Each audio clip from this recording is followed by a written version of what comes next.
जय माता दी साथियों, मैं हूं निकेश बिसेन, यूट्यूब व्लॉगर और मैं आज पहुंचा हूं नगरी क्षेत्र रिसगांव खल्लारी मांदागिरी पर्वत पर, जहां पर विराजमान गौतम ऋषि जी हैं और साथ ही वहां इस नवरात्र पर्व पर ज्योत प्रज्वलित की जाती है। तो साथियों, इस वीडियो पर आप लगातार बने रहिए।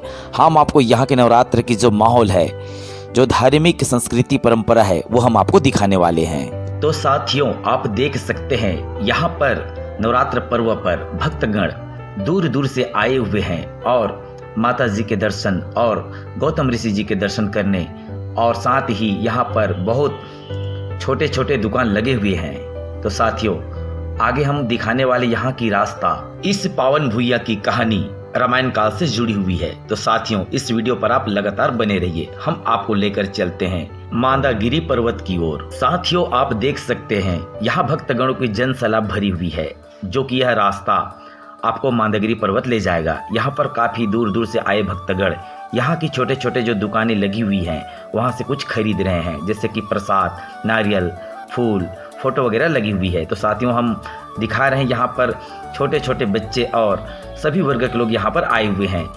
यहाँ पर एक पोस्टर भी टंगी हुई है इस गौतम ऋषि का आश्रम का, जो स्वागत का गेट है यहाँ पर आपको दिखाई दे रहा है। साथ में यहाँ पर यहाँ के जो बच्चे हैं वो जय माता दी के जो माथे पर पट्टी लगती है वो यहाँ पर बेच रहे हैं। साथ ही यहाँ से हमारा मांदागिरी पर्वत चढ़ने का सीढ़ी शुरू होता है।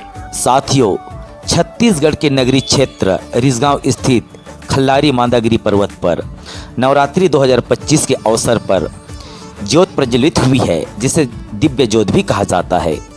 यह पावन पर्वत माता दुर्गा की उपासना का केंद्र होने के साथ साथ ऋषि परंपरा का भी प्रतीक है।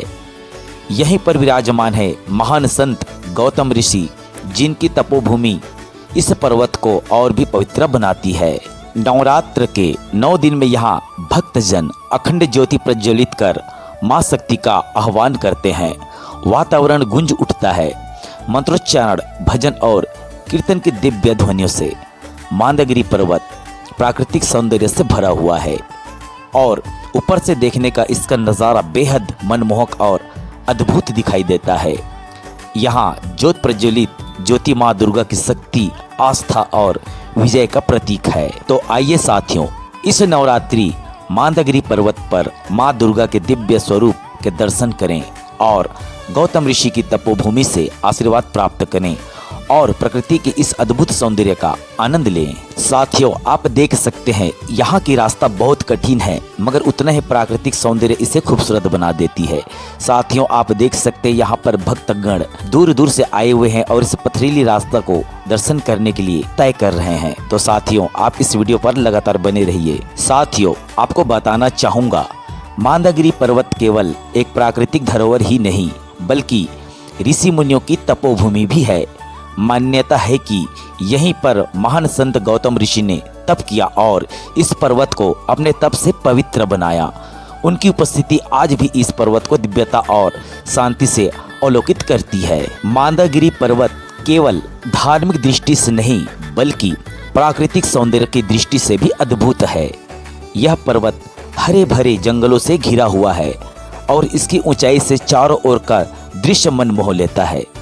ऊपर से देखने पर नदियाँ, घाटियाँ और प्राकृतिक नज़ारे इतने सुंदर लगते हैं कि मानो धरती पर स्वर्ग उतर आया हो। तो साथियों, आप देख सकते हैं आखिरकार हम महान संत गौतम ऋषि के तपो स्थल आश्रम पर हम पहुंच चुके हैं।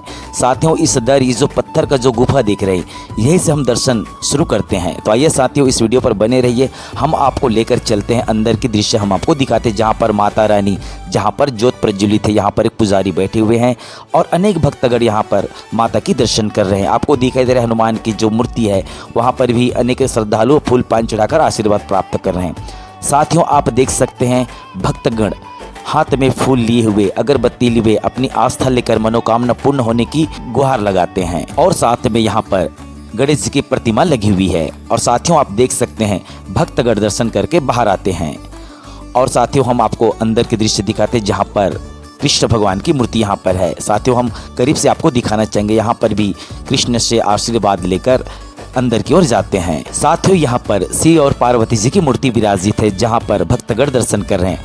और साथियों आपको आखिरकार हम गौतम ऋषि बाबा के पास ले ही जाते हैं, जहाँ पर बैठे हैं बाबा गौतम ऋषि। यही वो स्थल है जहाँ पर बाबा गौतम ऋषि तप किए थे, इसलिए यह पर्वत बहुत ही पवित्र है। तो साथियों यह जो खूबसूरत नज़ारा आपको नजर आ रही है, यह मांदागिरी पर्वत की ऊंचाई से देखने से मिलता है और यह दृश्य बहुत ही खूबसूरत है जो कि प्राकृतिक सौंदर्य से घिरा हुआ है। साथियों आपको बताया था मांदागिरी पर्वत केवल धार्मिक दृष्टि से नहीं बल्कि प्राकृतिक सौंदर्य की दृष्टि से भी अद्भुत है। यह पर्वत हरे भरे जंगलों से घिरा हुआ है और इसकी ऊंचाई से चारों ओर का दृश्य मन मोह लेता है। ऊपर से देखने पर नदियाँ, घाटियाँ और प्राकृतिक नज़ारे इतने सुंदर लगते हैं कि मानो धरती पर स्वर्ग उतर आया हो। साथियों अगर आप प्राकृतिक प्रेमी हैं तो एक बार मांदागिरी पर्वत आप जरूर आए, यहाँ की नज़ारा देखें, काफी खूबसूरत है। साथियों आपको बताना चाहूँगा, अगर आप इस पर्वत पर आना चाहते हैं, बाबा संत गौतम ऋषि के दर्शन करना चाहते हैं, तो मैं बताना चाहूँगा दोस्तों, छत्तीसगढ़ धमतरी जिला धमतरी से महज 98 से 100 किलोमीटर की दूरी पर है और तहसील नगरी से 35 से 36 किलोमीटर की दूरी पर यह पर्वत स्थित है। तो साथियों आप यहाँ आकर गौतम ऋषि पर्वत में आकर बाबा संत गौतम ऋषि जी का दर्शन कर सकते हैं और इस अद्भुत और खूबसूरत दृश्य नज़ारा को आप आनंद ले सकते हैं। साथियों इस भक्तिमय सफर को और भी खूबसूरत बनाने के लिए 8-10 किलोमीटर की दूरी पर यहाँ पर सोंढूर बांध, जो आप यहाँ की प्राकृतिक छटा, प्राकृतिक खूबसूरती आप देख सकते हैं। हम यहाँ शाम के टाइम पहुँचे साथियों, तो ज़्यादा कुछ हम दिखा नहीं सकते। तो यह रहा सोंढूर बांध के दृश्य। साथियों इस मेरे वीडियो को पूरा देखने के लिए आप सभी का बहुत बहुत हार्दिक धन्यवाद। ऐसे ही वीडियो मैं आपके समक्ष लाता रहूंगा और मेरे चैनल को सब्सक्राइब नहीं किया तो सब्सक्राइब जरूर कीजिएगा। धन्यवाद।